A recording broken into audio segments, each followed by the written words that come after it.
Livro Impacto, de T.L. Osborne.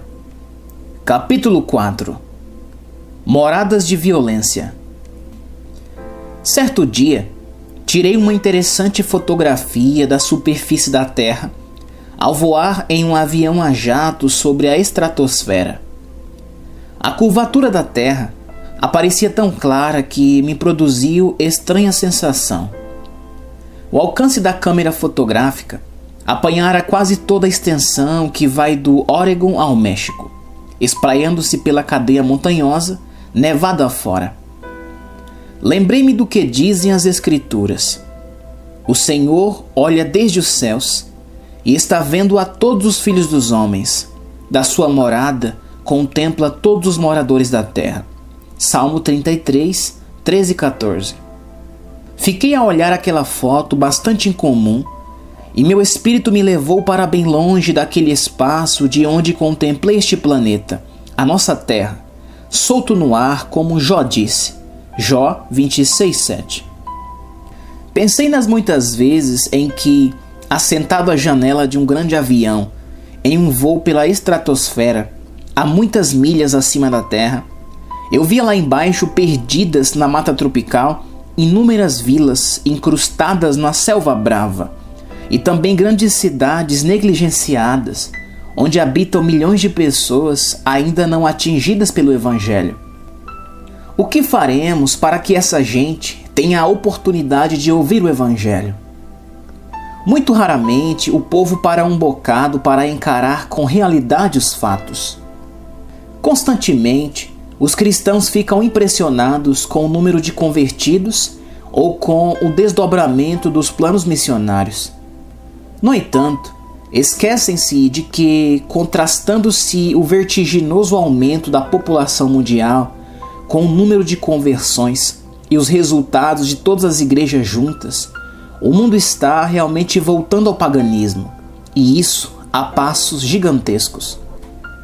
Em vez de anunciar as boas novas para a rápida evangelização do mundo, os fatos têm prognosticado um futuro com um império de religiões pagãs e de ideias ateísticas, se não for concedida já suprema prioridade à evangelização intensiva. Se você e eu nada devemos fazer nesse sentido, então Jesus foi um insensato filósofo cheio de maravilhosas ideias acerca da pregação do Evangelho a toda criatura, as quais são muito mal concebidas e impraticáveis. Se sorrimos e deixamos de encarar tais fatos, se somos insensíveis e damos de ombros, se preferimos fazer ouvidos de mercador ao clamor desta geração que anseia pelo Evangelho e dizemos: bem, é certo que eu não tenho a resposta para isso, nem vejo o que posso fazer sobre isso. Então, estamos dizendo a Jesus: acho que te tornastes excêntrico e ilógico se esperas que levemos o Evangelho a tantos e tantos povos. Esse é um plano impossível, próprio de um visionário. Será que é isso mesmo que você pensa do Senhor Jesus? Pessoalmente, o que você acha que pode fazer para ajudar a levar o Evangelho à sua geração? Há um modo prático de se tratar tão magno assunto? O leitor acha que nada tem a ver com esses milhões? Acha que basta ir aos cultos, fazer boas ofertas como família e cuidar de seus próprios afazeres?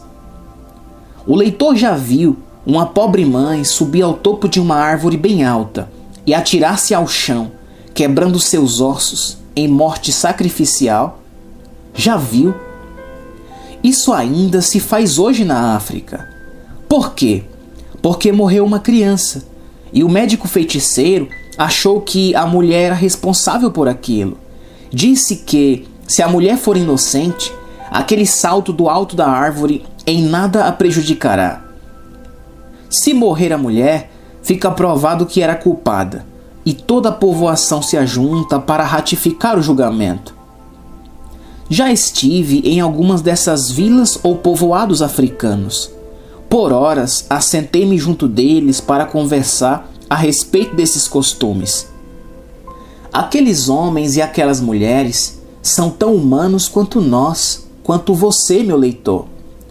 As mães de lá acariciam seus filhinhos justamente como você. Os laços familiares são muito fortes na África, mas aquela gente nunca ouviu falar que existe uma maneira melhor de viver. Estão em trevas, são negligenciadas, não conhecem coisa melhor. Também quase posso ouvir alguém dizer: irmão Osborne, isso é ridículo. Estamos no século XXI. Eles realmente conhecem coisa melhor. Então vá e veja com seus próprios olhos.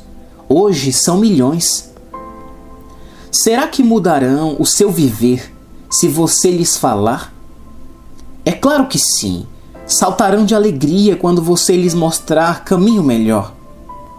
Saiba, amigo leitor, que não se passa um mês sem que chegue até nós novo pedido vindo de algum chefe africano para que lhes mandemos alguém para ensinar lá a sua gente algo acerca de Jesus. E você me dirá: então, por que não vai, Sr. Osborne, para lhes anunciar o Evangelho, já que sabe muito bem quais as tristes condições em que vive aquela gente? Pois estou indo, tão depressa quanto minhas forças me permitem, e estou enviando o maior número que posso. Hoje em dia, sustentamos integralmente 2.300 missionários locais em vilas que ainda não foram alcançadas pelo Evangelho. Além disso, estamos enviando a milhares de vilas livros, tratados, fitas gravadas, discos e filmes em suas línguas nativas. No entanto, isso não basta. Precisamos fazer mais. Você já viu um médico feiticeiro arrancar violentamente dos braços da mãe desvairada o filhinho, colocá-lo de costas no chão e encher a sua boca com areia até matá-lo? Isso se faz ainda hoje no coração da Austrália entre aborígenes. Por quê? Pelo fato de haver morrido um adulto, e se precisar encontrar uma vítima para acalmar os maus espíritos que só aceitam sacrifícios humanos, a religião deles assim o requer. Não obstante, você já não ouviu alguns dizerem por aí que as religiões dos pagãos lhes bastam? Que Deus se apiede daqueles que assim pensam. Gostaria você que seu filhinho, por motivos de religião, fosse sufocado pela areia até morrer? Você já viu colocarem uma grossa corda no pescoço de uma esposa bela e jovem e fazê-la morrer estrangulada pouco a pouco? João Guedes viu isso quando esteve em uma ilha do sul do Pacífico. Por que fazem isso? Por religião. Uma vez que o marido desta morreu, ela deve ser enterrada com ele. É o que os sacerdotes da religião deles determinam e exigem. Ela deve acompanhar o marido em sua viagem. E se o filho mais velho tiver idade suficiente, deve ele mesmo estrangular a mãe que ficou viúva. Se deixam filhos muito pequenos que não podem viver por si, devem também ser estrangulados. Você está de acordo com isso? Acha você que essa religião é boa para aqueles pagãos? Claro que não, mas eles não conhecem outro caminho, outra maneira de vida. Assim, agem conforme as luzes que têm. Não admira, pois, que a Bíblia afirme: os lugares tenebrosos da terra estão cheios de moradas de crueldade. Salmo 74, 20, parte B. Oh, como esses lugares precisam conhecer Jesus! E quão felizes serão quando ouvirem alguém lhes falar sobre ele. Você já viu um pobre devoto pagão prostrar-se no centro de uma vila, sacar de uma comprida adaga e retalhar sua própria cabeça, até o sangue jorrar por entre os cabelos, e daí encher os talhos ou ferimentos com jornais e atear fogo em tudo? Já ficou a ver aquele fogo chiando nos cabelos e no sangue dele? Hoje ainda se faz isso em terras pagãs. Por quê? Por religião. Você faria isso para alcançar um lugar de paz no céu, como pensam aqueles pagãos? Você responde que não, sei disso. Mas você procederia desse modo se não conhecesse outro caminho. Se tivesse nascido entre aqueles pagãos, estaria agindo do mesmo modo. Pense nisso. Você condena e reprova tais atos de violência, pois conhece coisa melhor. É justamente esse o motivo por que afirmo que eles também mudarão o estilo de vida caso alguém lhes anuncie algo melhor. Agora estão perdidos, esquecidos, pois ainda não foram alcançados pelo Evangelho. Jesus ordenou a nós, que estamos salvos, que lhes levemos a luz do Evangelho. Esse assunto tem a ver com você, prezado leitor? Quer você tomar parte nessa maravilhosa missão? Já viu um médico nativo ajoelhar-se sobre uma bela e jovem donzela, deitada de costas no chão, apertar entre seus joelhos a cabeça dela e cerrar-lhes um por um os dentes em meio aos seus gritos de dor? Já viu tal moça a suar, com o corpo todo a tremer e com sangue a escorrer-lhe das gengivas laceradas, levantar-se do chão para viver o resto de sua vida apenas com aquelas horríveis e feias gengivas?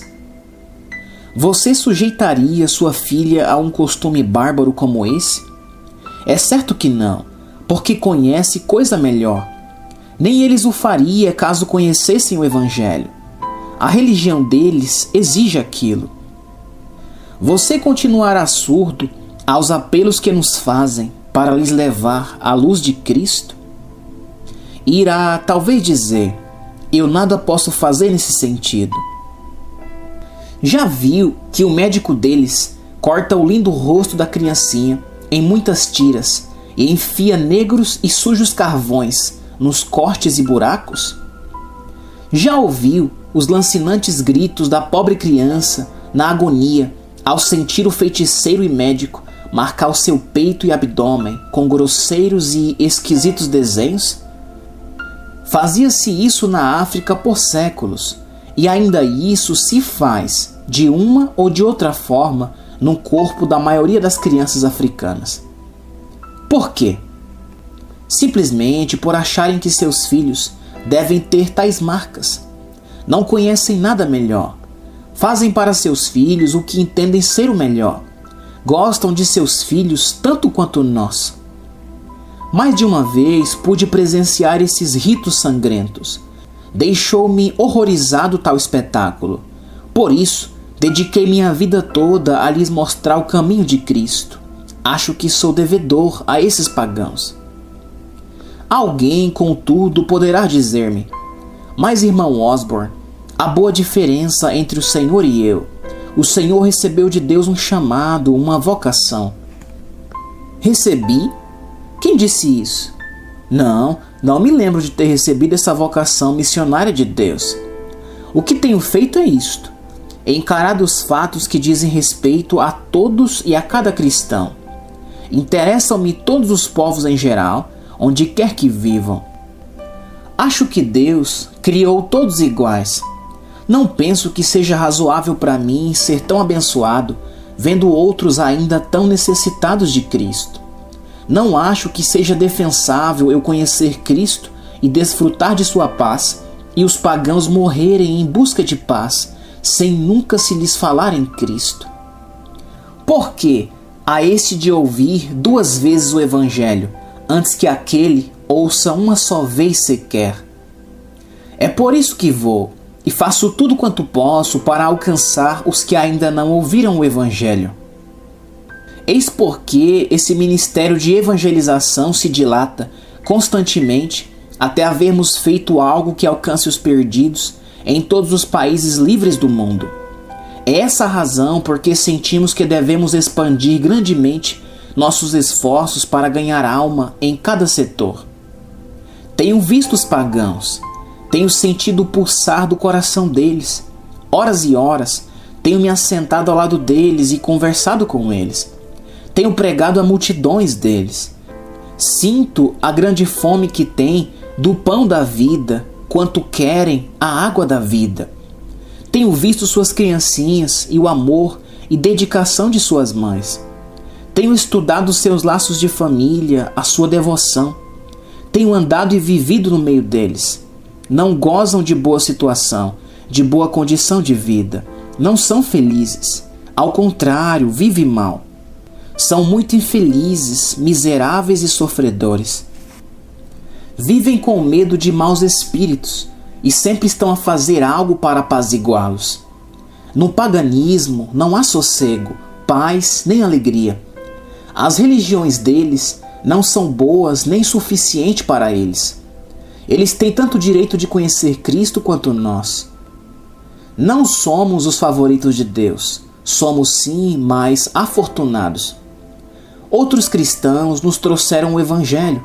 Ouvimos e cremos. Estamos salvos. Diferentemente, eles ainda estão perdidos. Perdidos, sim, perdidos. Urge que os alcancemos. Antes de 1890, os sacrifícios humanos eram legais e populares na África.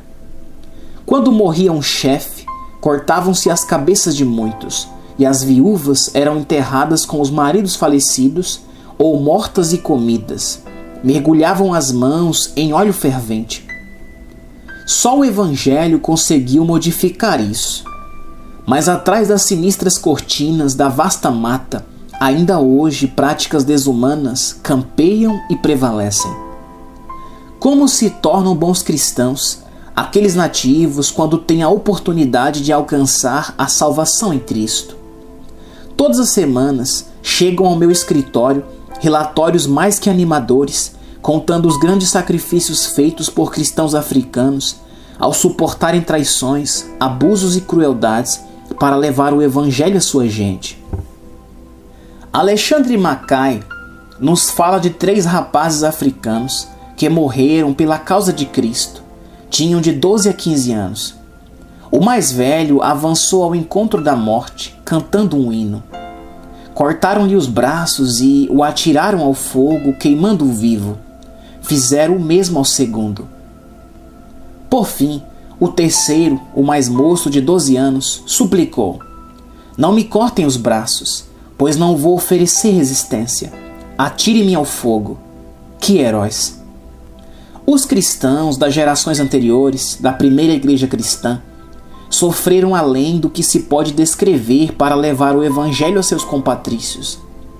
Foram queimados vivos, apedrejados, cerrados ao meio, jogados em cavernas de leões e em masmorras, crucificados, decapitados, torturados em calabouços frios e escuros, exilados, assassinados em sangrentos massacres, torturados num cavalete até a morte, devorados vivos por feras. Verdadeiramente, o sangue dos mártires é a sementeira da igreja. O preço que se pagou para que hoje tivéssemos o Evangelho foi este: o sangue de 10 milhões de atrocidades desumanas. E agora que estamos você e eu, o que queremos pagar e fazer para levar o Evangelho à nossa geração? Hoje vive maior número de gente do que toda aquela que viveu desde Adão até agora. É o que nos dizem as estatísticas. Quão grande, pois, é a nossa responsabilidade de cristãos? Jesus disse: pregai o Evangelho a toda criatura. Marcos 16,15. Todo aquele que nele crê não pereça, mas tenha a vida eterna. João 3,16. Todo aquele que invocar o nome do Senhor será salvo. Atos 2,21. Como, pois, invocarão aquele em quem não creram? E como ouvirão se não há quem pregue? Romanos 10,14. Jesus morreu por todos, para todo o mundo.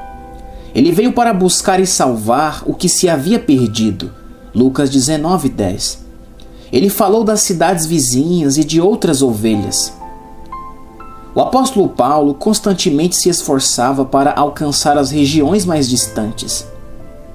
Cristo ordenou a seus discípulos e a todos os cristãos que fossem até os confins da terra, as regiões mais distantes. As multidões aí estão, milhões e milhões, prontas para a ceifa, famintas e sedentas, atemorizadas e atormentadas, solitárias e abandonadas, negligenciadas, esquecidas e desconsoladas.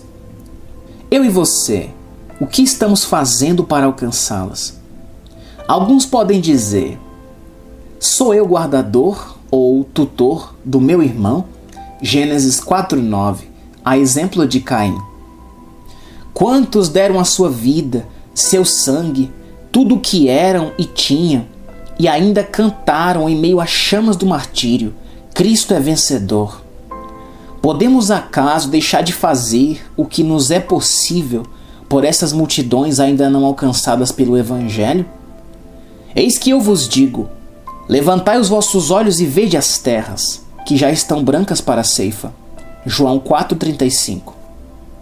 Se você anteriormente deixou de fazer algo no que diz respeito à evangelização, isso não é razão para que continue a falhar. Pode ser que Deus esteja chamando você para ir. Se assim é, obedeça-lhe e vá. Responda-lhe: eis-me aqui, Senhor, envia-me a mim. Pode ser que Ele queira que você envie outro ou outros em seu lugar, ou que você envie mensagens impressas ou filmes, etc., para salvar almas. Se assim é, economize quanto puder e invista na obra de alcançar os que ainda não foram alcançados. Faça sua parte e colabore nas mais abençoadas cruzadas do presente século, a evangelização do mundo. Pode ser que Deus esteja chamando você para orar por essa obra. Então ore, tornando-se intercessor. Ponha dentro do seu coração esses milhões de pagãos não alcançados ainda. Ore pelos missionários nos seus campos de ação e para que aumente em muito o número deles. Interceda pelos missionários autóctones para que, com Cristo, resistam a quaisquer dificuldades, maus tratos e perseguições. Peça a Deus que não faltem os recursos financeiros que possibilitam enviar mensagens evangelísticas impressas e também mensagens audiovisuais. Ore até que o mundo todo seja evangelizado.